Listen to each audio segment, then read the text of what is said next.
Episode 5। आरोही को अपने बालों में बहुत तेज दर्द हो रहा था। रुद्र तो जैसे आज आरोही के बालों को छोड़ने के मूड में भी नहीं था। उसने आरोही को वॉल से सटा दिया और गुस्से में चीखते हुए बोला, तुम मुझे ही टच करोगी प्रिंसेस, मेरे सिवाय।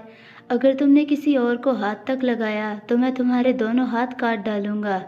फिर रहना जिंदगी भर बिना हाथ के मेरे साथ। और आइंदा अगर तुमने अपने इस छोटे से मुंह से किसी और गैर मर्द का नाम भी लिया ना, तो ये ज़ुबान भी काट कर रख दूंगा। तुम्हारे मुंह से सिर्फ एक ही नाम निकलना चाहिए और वो है रुद्र। रुद्र का नाम तुम्हारी ज़ुबान पर हमेशा रहेगा, क्योंकि तुम्हें ज़िंदगी भर मेरा ही नाम लेना है। दिन रात जब मैं तुम्हें तोड़ूंगा तब तुम तड़प कर सिर्फ और सिर्फ मेरा ही नाम लोगी प्रिंसेस, आई प्रॉमिस। रुद्र की बातें सुनकर आरोही कांप गई। उसने चीख कर रुद्र से कहा, कभी भी नहीं, मेरे बाल छोड़िए, मुझे दर्द हो रहा है। आरोही की ना सुनकर रुद्र ने और ज़ोर से उसके बाल खींच लिए, जिससे आरोही की एक और ज़ोरदार चीख निकल गई और उसकी आंखों से आंसू आने लगे। उसे बहुत दर्द हो रहा था अपने सिर में। रुद्र ने उसका सिर ऊपर उठाकर उसके बाल फिर से ज़ोर से खींचकर अपनी क्रीपी वॉइस में कहा, क्या कहा तुमने? नहीं तो तुम मेरी बात नहीं मानोगी प्रिंसेस। आरोही को अब सहन नहीं हुआ। उसने रोते हुए चीख कर कहा, मैं आपकी बात मानूंगी, प्लीज़ मुझे छोड़ दीजिए, मुझे बहुत दर्द हो रहा है। आरोही को अपनी बात मानता हुआ देखकर रुद्र के फेस पर एक विनिंग स्माइल आ गई और उसने आरोही के बाल छोड़ दिए। आरोही की आंखों में आंसू थे।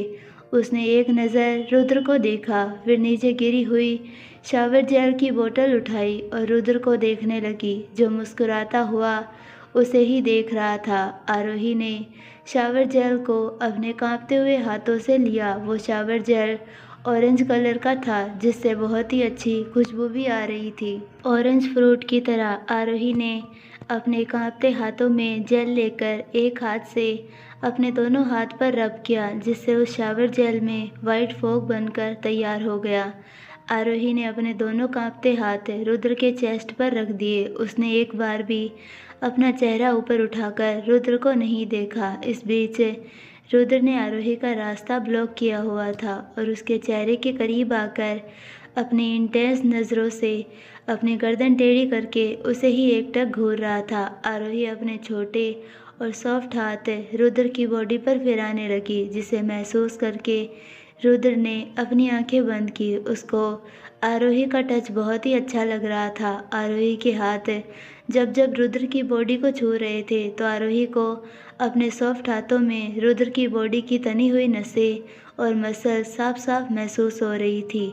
उसकी बॉडी को छूकर आरोही को ये तो समझ आ गया था कि रुद्र बहुत स्ट्रांग है, वो एक साथ 5 लोगों को मार सकता है। कुछ ही देर बाद आरोही ने अपने हाथ रोक दिए और रुद्र को देखने लगी, क्योंकि बहुत देर हो गई थी और अब आरोही के हाथ दुख रहे थे। रुद्र ने आरोही के रुकते ही अपनी नीली आंखें खोली और आरोही को देखने लगा, जो अपने हाथों को देख रही थी, क्योंकि उसके हाथ सुन्न पड़ गए थे। आरोही के सॉफ्ट हाथ इस वक्त लाल हो गए थे। उसने रुद्र की तरफ देखा और झुंझलाकर बोली, अब तो ये शावर बंद कर दीजिए, मुझे बाहर जाना है। इतना बोलकर आरोही ने रुद्र के हाथ पकड़ लिए, जो उसने दोनों साइड वॉल पर रखे हुए थे। रुद्र की बॉडी इस वक्त ऊपर से क्लीन हो गई थी। रुद्र ने आरोही को देखकर अजीब और क्रीपी स्माइल की और अपनी पैंट की जिप खोल दी, जिसे देखकर आरोही ने चीखकर अपना मुंह वॉशरूम की वॉल की तरफ कर दिया और चिल्लाकर बोली, ये आप क्या कर रहे हैं? अभी के अभी इसे बंद कर दीजिए। आरोही की बात सुनकर रुद्र ने कुछ रिएक्ट नहीं किया और अपनी पैंट निकालकर नीचे फेंक दी और जाकर साइड के बाथटब में लेट गया, जो पहले से ही गर्म पानी से भरा हुआ था। जब आरोही को एहसास हुआ कि रुद्र की कोई आवाज़ नहीं आ रही, तो वो धीरे धीरे पीछे पलटी तो उसने देखा कि रुद्र बाथटब में बैठा हुआ था, जिसे देखकर आरोही को राहत की सांस आई। उसे तो लगा था रुद्र कुछ और ही करने वाला है उसके साथ, पर उसने ऐसा कुछ नहीं किया। आरोही ने एक नज़र गुस्से में रुद्र को देखा और जल्दी से वॉशरूम के दरवाजे की तरफ चली गई। उसने फिर से पलटकर रुद्र की तरफ देखा और अपनी आंखें बंद किए बाथटब में लेटा हुआ था। आरोही दरवाजे के पास गई और उसे खोलने लगी, पर यह क्या, दरवाज़ा तो लॉक था, जिसे देखकर आरोही पीछे पलटकर रुद्र को देखने लगी। फिर उसके पास जाकर और भी गुस्से में बोली, दरवाज़ा खोलो, अभी के अभी, मुझे बाहर जाना है। पर आरोही की बात तो जैसे रुद्र सुन ही नहीं रहा था। आरोही ने फिर से उसे चिल्लाकर कहा। आरोही के चिल्लाने से रुद्र ने झट से अपनी नीली आंखें खोली और अपनी गर्दन टेढ़ी करके आरोही को देखने लगा। उसने ऊपर से लेकर नीचे तक आरोही को स्कैन किया और फिर उसे अपनी इंटेंस नज़रों से घूरते हुए बोला, प्रिंसेस, तुम मेरी इजाज़त के बिना रूम में एक कदम तक नहीं रख सकती हो, तो चिल्लाना बंद करो। ये दरवाज़ा तभी खुलेगा जब मैं चाहूँगा, तो तुम अपनी ये एनर्जी बोल बोल कर वेस्ट मत करो। तुम्हें एनर्जी की सख्त ज़रूरत है, क्योंकि तुम्हें मुझे झेलना है। तो चुपचाप एक कोने में खड़ी रहो, नहीं तो मेरे साथ बाथटब में आकर बैठकर। रुद्र की बात सुनकर आरोही ने गुस्से में उसे देखा और फिर अपनी नज़रें फेरकर एक कोने में वॉल की तरफ मुँह करके खड़ी रही। पर उसे क्या पता कि रुद्र उसे किसी साइको की तरह एकटक कब से देख रहा था। करीब 15 मिनट बाद रुद्र बाथटब से बाहर निकला और एक वाइट बाथरोब पहनकर आरोही के पास आया। वो ठीक आरोही के पास खड़ा था, पर आरोही को तो पता ही नहीं था रुद्र उसके पीछे खड़ा है। तभी आरोही को किसी की गर्म सांसें अपने कान पर महसूस हुई, जिसे महसूस करके आरोही पीछे पलटी तो उसने देखा रुद्र ठीक उसके पीछे खड़ा था। आरोही एकदम से हड़बड़ा गई और वॉल से जा लगी। रुद्र ने उसे एक नज़र देखते हुए अपने बाथरोब की नोट बांधी और वॉशरूम का दरवाज़ा खोलकर बाहर जाने लगा। रुद्र को बाहर जाता हुआ देखकर आरोही भी जल्दी से वॉशरूम से बाहर जाने लगी, पर तभी रुद्र पीछे पलटा और अपनी नीली आंखों से आरोही को घूरते हुए बोला, तुम्हें किसी ने कहा कि तुम बाहर जा सकती हो प्रिंसेस? तो क्या मैं वॉशरूम में रहूं? मुझे बाहर जाना है। इतना बोलकर आरोही रुद्र के साइड से जाने लगी, पर तभी रुद्र ने उसकी बाहें पकड़ ली और उसे फिर से अपने सामने लाते हुए मुस्कुराने लगा और आरोही को ऊपर से लेकर नीचे तक इंटेंस नज़रों से देखते हुए बोला, तुम्हें नहीं लगता प्रिंसेस कि तुम्हें रूम में जाने से पहले खुद को एक बार ऊपर से लेकर नीचे तक देखना चाहिए? रुद्र की बात सुनकर आरोही को होश आया और उसके आईब्रो तन गए। उसने खुद को देखा तो उसकी आंखें बड़ी बड़ी हो गई। उसने जल्दी से अपने दोनों हाथ अपनी चेस्ट पर रखे और वॉशरूम में चली गई। उसने खुद को वॉशरूम के दरवाजे से छुपाते हुए रुद्र से कहा, ये सब आपकी वजह से हुआ है। ना ही आप शावर ऑन करते और ना ही मेरे कपड़े गीले होते। मुझे अभी के अभी सूखे कपड़े लाकर दो। आरोही की ऐसी हरकत देखकर रुद्र ने अपने गीले बालों में अपना हाथ फेरा और बिना कुछ बोले रूम में चला गया। कुछ ही देर बाद रुद्र अपने हाथ में एक ब्लू लाइनिंग की शर्ट लेकर आया और आरोही को देते हुए बोला, अभी सिर्फ यही है, पहनना है तो पहनो, नहीं तो वैसे ही बाहर आ जाओ। इतना बोलकर रुद्र अपनी शर्ट आरोही के मुंह पर फेंक दिया और क्लोजेट में अपने कपड़े पहनने के लिए चला गया। कुछ ही देर बाद आरोही वॉशरूम से बाहर आई तो उसने देखा रूम में इस वक्त कोई भी नहीं था। वो रुद्र की पहनी हुई शर्ट नीचे खींचते हुए रूम में आई थी, क्योंकि वो शर्ट आरोही के थाइस तक आ रही थी, जिससे आरोही काफ़ी अनकंफर्टेबल फील कर रही थी, क्योंकि आज तक आरोही ने इतने शॉर्ट कपड़े कभी नहीं पहने थे। पर आज उसकी मजबूरी थी, क्योंकि उसके सारे कपड़े गीले हो गए थे और वो गीले कपड़े तो नहीं पहन सकती थी। इसीलिए उसने ना चाहते हुए भी रुद्र का शर्ट पहन लिया। उसने रूम में यहाँ से वहाँ देखा। उसे रुद्र कहीं दिखाई नहीं दिया। वो एकदम हैरान थी क्योंकि रुद्र तो अभी अभी रूम में था तो अचानक कहाँ चला गया। पर उसके लिए ये अच्छा था कि रुद्र रूम में नहीं था। वो यहाँ वहाँ देखते हुए वापस रूम के दरवाजे की तरफ चली गई और दरवाज़ा खोलने लगी, पर दरवाज़ा फिर से लॉक था। ये देखकर आरोही को गुस्सा आने लगा था।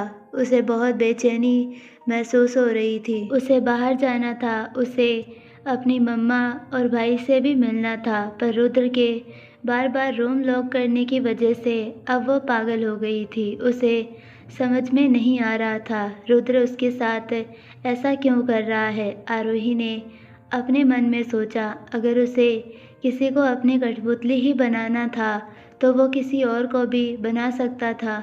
मैं ही क्यों? मेरे अंदर ऐसा क्या है कि इस पागल ने मुझे कैद करके रखा है? पर मैं भी हार नहीं मानूंगी और यहाँ से बाहर निकल जाऊंगी। बस मुझे एक बार इस रूम से बाहर जाने दो, फिर ना तुम मुझे कभी देख पाओगे रुद्र ओबरॉय और ना ही मैं तुम्हें। इतना बोलकर आरोही बेड पर बैठ गई। उसे वैसे ही बैठे बैठे आंख लग गई। कुछ घंटे बाद रूम का दरवाज़ा खुलता है और रुद्र अंदर आया और उसके पीछे थी गौरी। रुद्र जाकर सोफे पर बैठ गया। गौरी रूम में आई। उसके हाथ में एक खाने की ट्रॉली थी। उसने वो ट्रॉली सोफे के टेबल के पास खड़ी की और रूम से बाहर जाने लगी, पर तभी उसने नज़र उठाकर एक बार आरोही को देखा, जो पेट के बल लेटकर बेड पर सो रही थी। उसका चेहरा तो गौरी को नहीं दिख रहा था, पर उसके गोरे पैर ज़रूर गौरी को दिख गए थे, जिसे देखकर गौरी समझ गई थी कि आरोही बहुत ही खूबसूरत है। वो घूरकर आरोही को ही देख रही थी, जिसने रुद्र की शर्ट पहनी हुई थी, जो उसके थाइस तक थी। गौरी को आरोही को ऐसा घूरता हुआ देखकर रुद्र ने अपनी डरावनी आवाज़ में गौरी से कहा, अगर आपका उसे देखना हो गया हो तो आप यहाँ से बाहर भी जाएगी या उसे देखती ही रहेंगी। रुद्र की बात सुनकर गौरी होश में आई और जल्दी से रुद्र के रूम से बाहर चली गई। रुद्र ने एक नज़र आरोही को देखा, फिर उसकी नज़र अचानक आरोही के गोरे पैरों पर चली गई, जो काफ़ी सॉफ्ट और फ्लफ़ी थे, जो किसी मक्खन की तरह दिख रहे थे। रुद्र ने जल्दी से अपनी नज़रें हटाई और सोफे से उठकर आरोही के पास जाने लगा। आरोही के पास आकर उसने अपनी एक उंगली से आरोही के चेहरे पर आए हुए बाल हटाए और उसका खूबसूरत चेहरा अपनी नीली आंखों से घूरते हुए देखने लगा। अचानक आरोही के बाल हटाते वक्त रुद्र की उंगलियां आरोही के सॉफ्ट चिक्स पर गलती से टच हो गई थी। आरोही के चिक्स बहुत ही सॉफ्ट थे।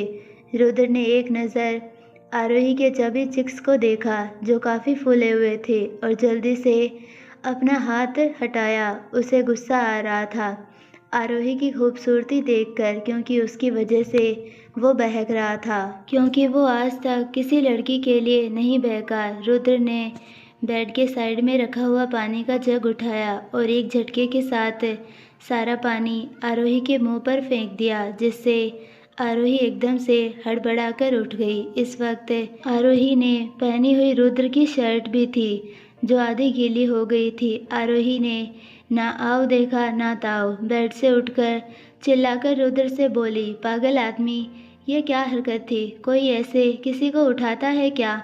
क्या तुम्हें किसी ने नहीं सिखाया कि किसी सोते हुए इंसान को नींद से कैसे जगाते हैं? इतना बोलकर आरोही चुप हो गई।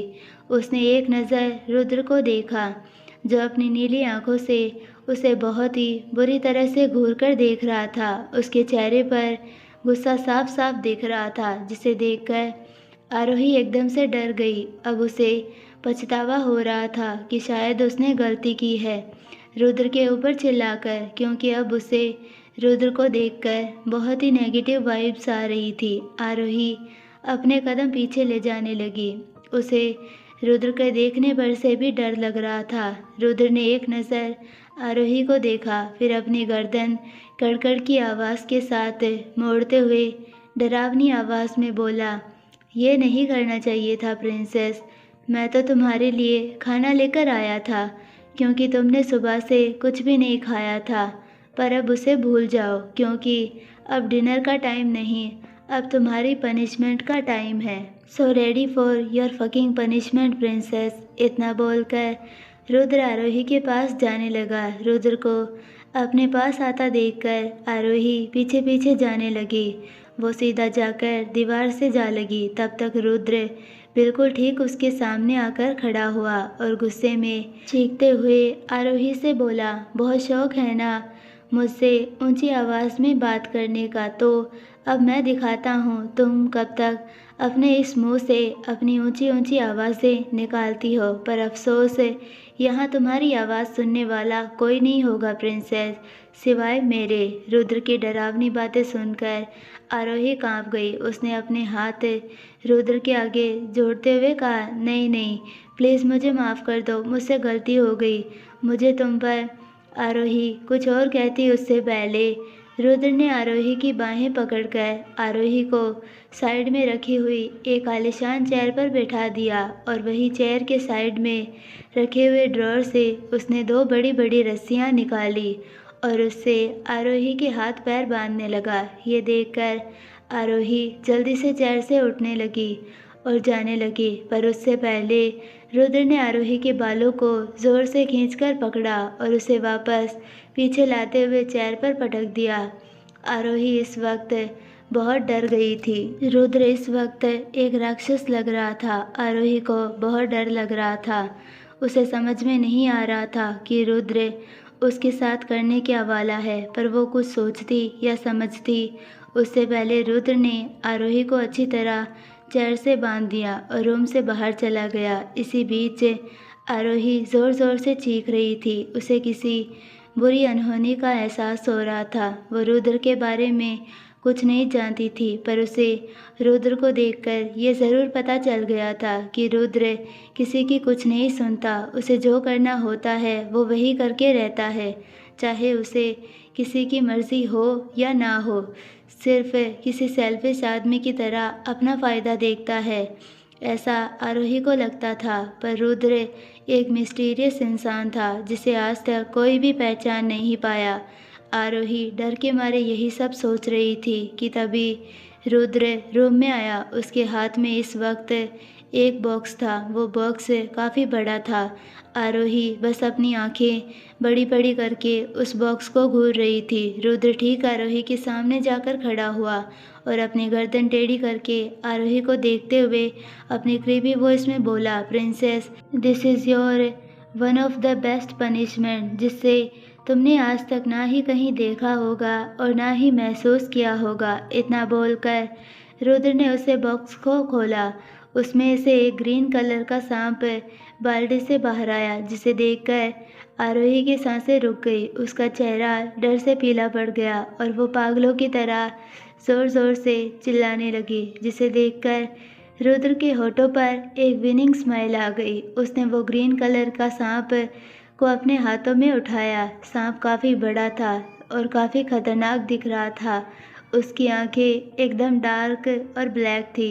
उस सांप की कीमत करोड़ों में थी। रुद्र ने उस सांप को उठाया और आरोही के पास ले जाने लगा, जिसे देखकर आरोही चिल्लाने लगी, नहीं नहीं, प्लीज़ ऐसा मत करो, मैं मर जाऊंगी, प्लीज़ नहीं। पर रुद्र कहाँ मानने वाला था। वो आरोही के पास आया और उसने उस सांप को आरोही के गर्दन पर लपेट दिया, जिससे आरोही बुरी तरह डरकर चिल्लाने लगी। वो अपने आप को छुड़ाने की कोशिश करने लगी, पर अफसोस उसके हाथ बंधे हुए थे। रुद्र बस एकटक आरोही को देख रहा था। उसके होठों पर एक गहरी मुस्कान थी। वो जाकर सीधा सोफे पर बैठ गया और डिनर ट्रॉली से अपना डिनर निकालने लगा। उसने ट्रॉली से अपने लिए स्पागेटी, गार्लिक ब्राउन ब्रेड और एक कैरेट जूस निकाला और अपने सामने वाली कांच की टेबल पर उसने अपना सारा डिनर रख दिया। और रुद्र ने टेबल पर रखा हुआ वाइट नैपकिन उठाया और उसे खोलकर अपनी शर्ट के कॉलर के नीचे लगा दिया,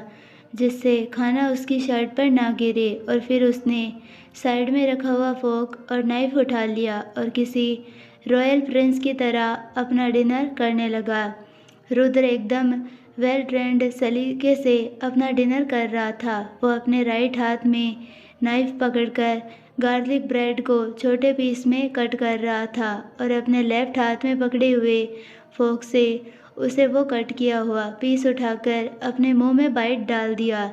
रुद्र लेफ्टी था, इसीलिए वो अपना ज़्यादातर काम लेफ्ट हाथ से ही करता था। वो एकदम शांत होकर अपने डिनर कर रहा था, पर उसकी नज़रें उसके सामने रखी हुई डिश की तरफ नहीं थी, क्योंकि उसकी नज़रें तो आरोही की तरफ थी। वो अपना डिनर तो कर रहा था, पर उसकी नज़रें और माइंड का फोकस पूरी तरह आरोही की तरफ था, जो इस वक्त चिल्ला रही थी। उसकी आंखें इतनी लाल हो गई थी कि कोई भी देखे तो उसे लगे कि आरोही की आंखों से खून आया है। वो बहुत बुरी तरीके से रो रही थी। उसका चेहरा एकदम लाल हो गया था। उसकी पूरी बॉडी डर की वजह से पसीने से भीगी हुई थी और वो बस चिल्लाकर रुद्र की तरफ देख रही थी। रुद्र के पूरे रूम में आरोही के चिल्लाने की आवाज़ें आ रही थी, जो काफ़ी दहला देने वाली थी।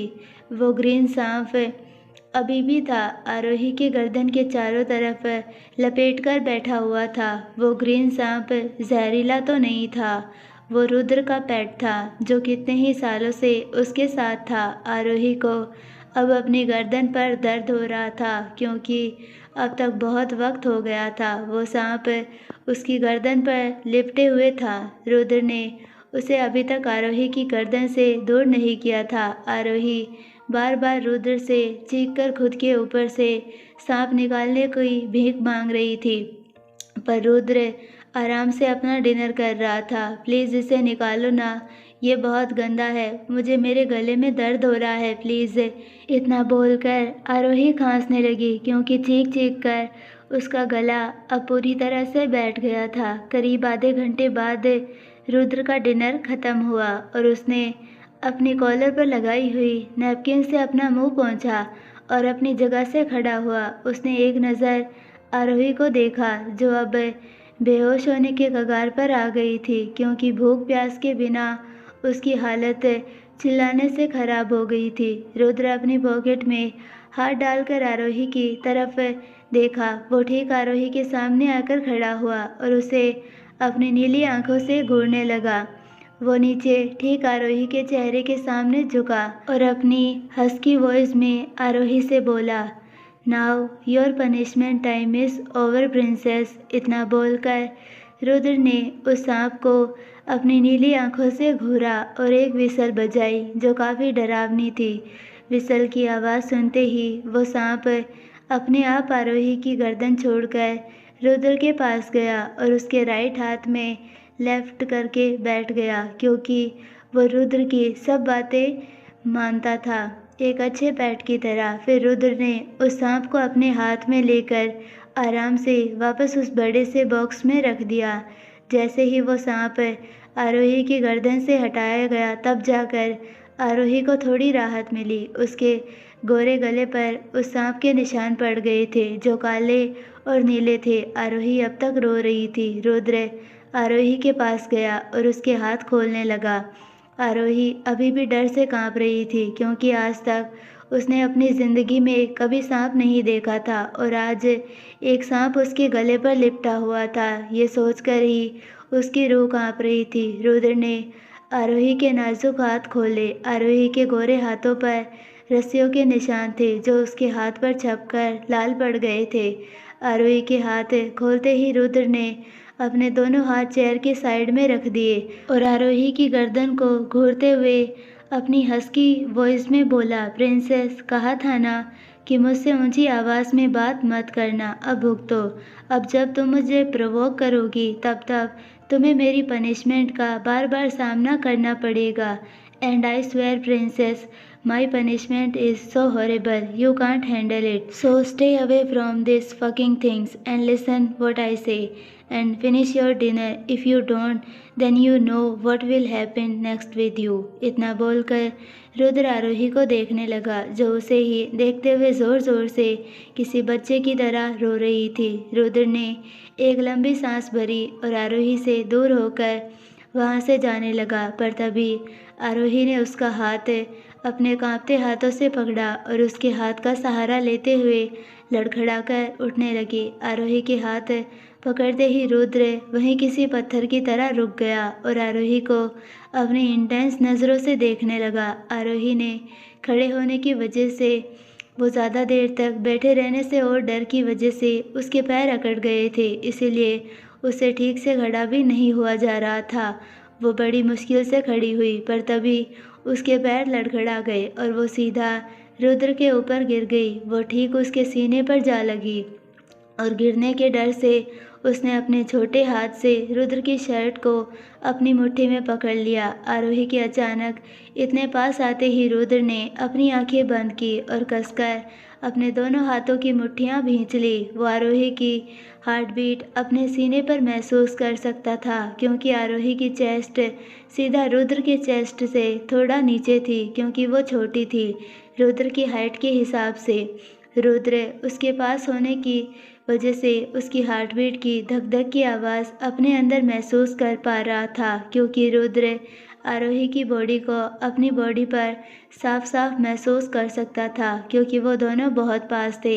आरोही की पूरी बॉडी रुद्र की बॉडी से टच हो रही थी, जिसे महसूस करके रुद्र ने अपनी आंखें बंद की और वैसे ही खड़ा रहा। आरोही रुद्र की चेस्ट से लगी हुई थी, पर पता नहीं रुद्र के इतने पास होने से उसे क्या हुआ और वो खुद को रोक नहीं पाई और उसकी शर्ट अपनी मुट्ठी में टाइट पकड़कर ज़ोर-ज़ोर से रोने लगी। उसकी आवाज़ भी बहुत अलग थी, क्योंकि चिल्लाने से उसका गला बैठ गया था। आरोही के इतने ज़ोर से रोने के बावजूद भी रुद्र को कोई फ़र्क नहीं पड़ा। उसे ज़रा भी गिल्ट नहीं था कि उसने आरोही के साथ क्या किया था, जो उसे नहीं करना चाहिए था। आरोही किसी छोटे बच्चे की तरह रुद्र की शर्ट को पकड़कर रो रही थी, क्योंकि आज तक उसे किसी ने इतनी तकलीफ़ नहीं दी जितनी आज रुद्र ने उसे एक दिन में ही दे दी। बहुत देर रोने के बाद आरोही ने अपना सिर रुद्र के चेस्ट से हटाया और उसकी नीली आंखों में देखकर सिसकते हुए बोली, प्लीज़ मुझे जाने दो, क्या बिगाड़ा है मैंने आपका? मैंने तो हमारी पहली मुलाकात में आपकी मदद की थी ना, तो आप मुझे ऐसे क्यों हर्ट कर रहे हो? आपको आरोही और कुछ कहती उससे पहले ही रुद्र ने अपनी आंखें खोली और उसके बाल पीछे से अपनी मुट्ठी में भरकर खींच लिए और उसका चेहरा ऊपर उठा लिया और अपनी क्रीपी वॉइस में किसी साइको की तरह गर्दन टेढ़ी करके आरोही से बोला, प्रिंसेस, मैं तुम्हें कैसे जाने दे सकता हूँ? जब से मैंने तुम्हें देखा था तभी से तुम मेरी नज़रों में कैद हो गई थी, तो आज नहीं तो कल तुम्हें मेरे पास आना ही था। तो मैंने सोचा आज क्यों नहीं, क्योंकि तुम मेरी हो, मेरी पपेट। तो भूल जाओ कि तुम कभी मुझे छोड़कर जाओगी। जब तुमने पहली बार मुझे हॉस्पिटल में टच किया था, तभी मैं समझ गया था कि तुम ही हो जो सिर्फ मेरी हो। And you know princess, you are so lucky because you are the first girl who touch me for the first time. क्योंकि आज तक रुद्र ओबरॉय को किसी ने हाथ तक नहीं लगाया सिवाय तुम्हारे, तो तुम्हें कैसे छोड़ देता? क्योंकि अगर किसी ने मुझे टच किया तो वो अगले ही पल मेरा हो जाता है। मेरे अलावा और कोई उसे हाथ तक नहीं लगा सकता। और तुमने तो मुझे टच किया था प्रिंसेस, तभी तुम मेरी हो चुकी थी, तब तुमने मेरा हाथ पकड़ा था। आई होप आपको ये पार्ट पसंद आया होगा। अगर पसंद आया है तो प्लीज़ वीडियो को लाइक, शेयर और चैनल को सब्सक्राइब ज़रूर कीजिए और बेल आइकन नोटिफिकेशन को ऑल पर सेलेक्ट कर दीजिए, ताकि हमारी सारी वीडियोस की नोटिफिकेशंस आपको मिलती रहे। मिलते हैं नेक्स्ट पार्ट में, तब तक के लिए बाय, धन्यवाद।